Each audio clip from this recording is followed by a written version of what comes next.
وہ اب لیکچر کو مکمل فراموش کیے سرگوشیانہ بول رہا تھا جب پروفیسر الیگزینڈر نے اسے دیکھا. یمان واٹ آر یو ڈوئنگ؟ ان کی کلخت آواز پہ اس نے کرنٹ کھا کے ان کی جانب دیکھا اور بالکل سیدھا ہو کے بیٹھ گیا. نتھنگ سر، معذرت کرتے ہوئے اس نے ایک چور نگاہ ہنسی ضبط کرتے حماس پہ ڈالی اور پھر بہت شریفانہ انداز میں لیکچر نوٹ کرنے لگا. وہ دونوں لیکچر ہال سے باہر نکلے تو ایمان نے ایک نظر اسے دیکھا جو لڑکیوں کی ستائشی نگاہوں سے بے نیاز اپنے مخصوص انداز میں چلتا ہوا لائبریری کی جانب بڑھ رہا تھا. پوری یونی ان دونوں ڈیولز کو جانتی تھی جن کی کولمبیا یونیورسٹی میں فیورٹ پلیس لو لائبریری کی سیڑھیاں تھیں.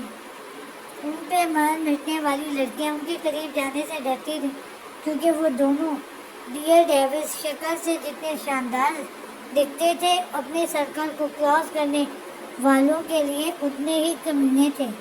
آج بھی کولمبیا یونی کے آدھے سے زیادہ طلباء کو یاد تھا جب ان دونوں نے وہاں ایڈمیشن لیا تھا. یونی کے ایک پروفیسر کی بیٹی ان دونوں پہ لٹو ہو گئی کہ شاید کوئی ایک تو اس کے حسن کا شکار ہو جائے، مگر جب دونوں پہ ہی کوئی بس نہ چلا تو اس نے انہیں ٹریپ کرنے کی کوشش کی. مگر اس ٹریپنگ کی کوشش کی وجہ سے ان دونوں نے اس پروفیسر کے اپنی بیٹی کو سپورٹ کرنے کی وجہ سے جو حال کیا تھا وہ سوچ کے آج بھی اسٹوڈنٹس ان سے پنگا لینے سے باز آتے تھے جو دوسروں پہ اٹیک فل پروف کے ساتھ کرتے تھے تاکہ خود کسی بھی کارروائی سے بچ سکیں. اگر تیرے اندر کے کمینے اور مغرور انسان کو گرا نہ گزرے تو ایک آخری دفعہ لاکٹ کے متعلق بات کر لوں. سیڑھیوں پہ بیٹھتے ہی ایمان نے جس انداز میں بات شروع کی حماس کے ہونٹوں پہ مسکان پھیل گئی. پہلے مجھے یہ بتا کہ تجھے اس لاکٹ سے اتنا مسئلہ کیا ہے؟ مطلب کہ اتنی کیوریوسٹی. حماس واقعی متعجب تھا کیونکہ میں نہیں چاہتا کہ تیری چاہت لا حاصل ہے. بہت مختصر الفاظ میں بہت کچھ کہتا وہ حماس کو لاجواب کر گیا. نورے کو آغا جان نے کچھ عرصہ پہلے ایک لاکٹ دیا تھا تحفے میں. اگر تو کہتا ہے تو میں اس کی تصویر منگوا لیتا ہوں. وہ لاکٹ آغا جان نے بتایا تھا کہ صرف ایک جگہ سے آرڈر پہ بنوایا جا سکتا ہے. تو میں نورے کو کہتا ہوں کہ وہ لاکٹ کی تصویر سینڈ کرے. اگر تو تیری لیڈی کا بھی لاکٹ ویسا ہی ہوا تو ہم اس جگہ سے ان تک پہنچ سکتے ہیں. حماس کی خاموشی پہ یمان نے تفصیل سے بتایا تو حماس چونکا پھر سر جھٹکتے ہوئے اسے دیکھنے لگے. نورے وہی تمہاری بد دماغ اور لڑاکا بہن؟ وہ چڑھانے والے انداز میں گویا ہوا تو یمان نے آنکھیں نکال کے اسے گھورا. ہاں وہی جو تیرے جیسے شخص کو بھی خاطر میں نہیں لاتی تھی کیونکہ ان دونوں کی لڑائی سے دونوں حویلی والے واقف تھے. اس لیے وہ دانت کچکچاتا ہوا بولا. اور تجھے لگتا ہے کہ میں ایسی بد دماغ لڑکی کا احسان لوں گا؟ وہ مغرورانہ انداز میں کہتا اپنے سینے پہ انگلی گھمانے لگا جیسے لاشعوری طور پہ شرٹ کے نیچے چھپے لاکٹ کو چھوتے ہوئے اس کا لمس محسوس کرنا چاہا ہوں.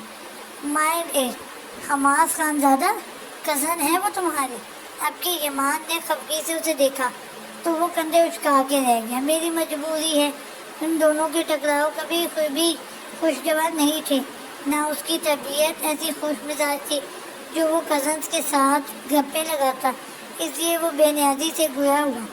اسے یاد تھا کہ اس نے آخری بار اپنی کزن کو تب دیکھا تھا جب وہ 12 سال کی تھی اور وہ ہاسٹل میں شفٹ ہو رہی تھی کہ اسے اپنے گاؤں کا اسکول پسند نہیں تھا. اس کے بعد کبھی ان دونوں کا آمنا سامنا ہی نہ ہو سکا جب وہ چھٹیوں پہ گھر جاتے تب نورے ہاسٹل ہوتی تھی. ایسے میں یمان تو اس کا بھائی تھا. وہ تو ہر بار مل کے آتا تھا لیکن اس نے ایسا تردد کبھی نہیں کیا تھا. اس لیے جب بھی کوئی نورے کا نام لیتا تھا تو اسے وہی بدمزاج سی نورے یاد آ جاتی جس نے بچپن میں فقط ایک چاکلیٹ اس سے گر جانے کی وجہ سے واویلا مچا دیا تھا اور اسے چیخنے چلانے والی فضول کے میس کریٹ کرنے والی لڑکیوں سے بچپن سے ہی بہت چڑ تھی. بس تب سے ہی وہ اس سے خار کھانے لگا. بچپن کی پگڈنڈیوں پہ بیزاری اور تنفر کے بیج بوتے وہ یہ جان ہی نہ سکا جس لڑکی کو اپنی سوچوں میں ہی آنے کی اجازت نہ دیتا تھا، وہ بہت دھڑلے کے ساتھ اس کے دل میں گھستی اس کی بستی کے گرد اپنا مضبوط حصار کھینچ چکی تھی۔ سین چینج۔ لاہور یونیورسٹی کے وسیع لان میں رکھے سنگی بینچ پہ بیٹھے وہ دونوں ارد گرد سے بیگانہ لگ رہے تھے۔ یار نورے، یہ زیادتی ہے، ابھی تو تم کچھ دن پہلے حویلی سے ہو کے آئی ہو، اب پھر سے واپسی۔ مالج نے اس کے خوبصورت چہرے کو دیکھتے ہوئے شاکی لہجے میں شکایت کی تو وہ نزاکت سے مسکراتی۔ مجبوری ہے، اب آغا جان اور دادو بیگم کا حکم تو نہیں ٹال سکتی، ویسے بھی میں بہت عرصے سے بڑی حویلی نہیں گئی، تو اب تو ضرور جانا ہے۔ سوائے ایک حماس کے اسے بڑی حویلی کے ہر ایک شخص سے بہت انسیت تھی۔ تبھی وہ ادھر جانے کا سن کے فوری تیار ہو گئی، مگر مالج بے چین ہو اٹھا۔ تمہاری ساری باتیں ٹھیک ہیں، لیکن یار میں اتنے دن تمہارے بغیر کیا کروں گا؟ وہ جھنجھلاتے ہوئے اور کسی قدر افسردہ لہجے میں بولتا اس کے ہاتھ تھام گیا تو وہ دھڑکتے دل کے ساتھ پلکیں جھکا گئی۔ بس 3 دن کی ہی تو بات ہے، ویسے بھی ہم کال پہ تو ایک دوسرے سے بات کرتے ہی رہیں گے۔ نامحسوس انداز میں اس کی نرم گرم گرفت سے اپنے ہاتھ نکالتی وہ رسانیت بھرے لہجے میں گویا ہوئی تو اس نے اس کی خوشی کا خیال کرتے ہوئے آہستگی سے سر ہلایا اور پھر اسے ساتھ لیے کینٹین کی جانب بڑھ گیا، جبکہ اس کے ہم قدم چلتی نورے کے چہرے پہ بہت خوبصورت رنگ لے آنے والے دنوں کے بہت حسین خواب بنتی جا رہی تھی۔ سین چینج۔ ایک بار پھر سوچ لے حماس، تو جانتا ہے کہ ہمارے ایگزامس میں صرف 2 ہفتے باقی ہیں، اور اگر ہم واپس نہ آئے اور تیاری نہ ہو سکی تو کہ کرائے پہ پانی پھر جائے گا۔ اس کے ساتھ تیز تیز چلتا یمان بورڈنگ پاس کر کے باہر کی جانب بڑھ رہا تھا۔ ہم نے پاکستان صرف 3 دن رکنا ہے، اس کے بعد فوری واپسی۔ اس نے اپنے مقصود سے بے لچک انداز میں جواب دیا تو یمان نے اسے یوں دیکھا گویا اس کا دماغ چل گیا۔ مجھے یہ بتا کہ تیرے دماغ میں چل کیا رہا ہے؟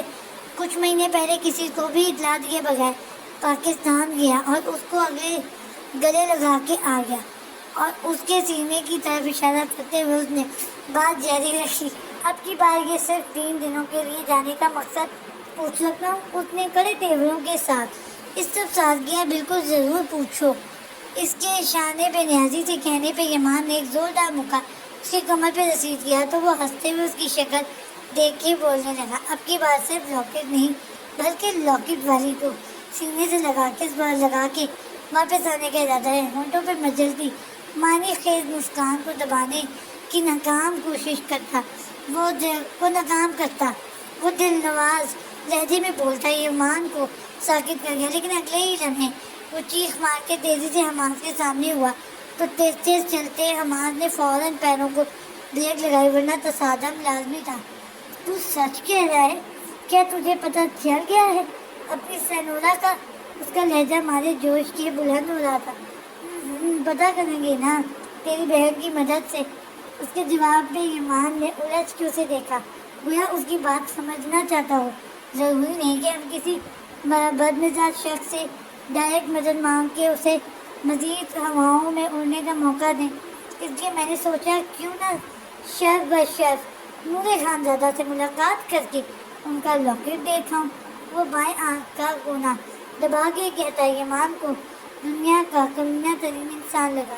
اللہ کرے نورے نے ان دنوں لاکٹ نہ پہن رکھا ہو۔